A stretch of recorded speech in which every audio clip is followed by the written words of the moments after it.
भाई भैया अस्सलाम वालेकुम। ये देखिए आप नाले में कितना खतरनाक काम है करवा रहे हैं। ये हमारे शमशू भाई खड़े में, इन्होंने अपने टीम को बोला कि उतर के नाला साफ़ करो।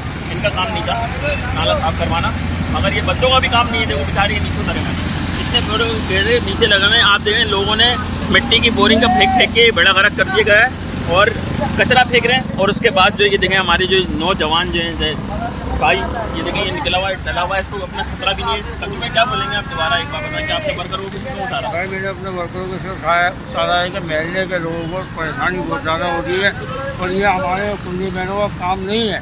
लेकिन इसके बावजूद मैंने इनसे कहा कि नाले के अंदर जितनी सफाई करते हैं इनका मुँह खोल सकते हैं, इनका पानी निकालते हैं इलाके का। फिर भी लोग बातें बना रहे हैं, हमने काम करवा रहे हैं। अब भाई कोई भी काम करवाए, मैं कहता हूँ कोई से भी जमात करवाए, ये सब पाकिस्तान उनका है, कराची उनका है। खुदारा लड़े नहीं, काम करवाए। अल्लाह हाफ़िज़।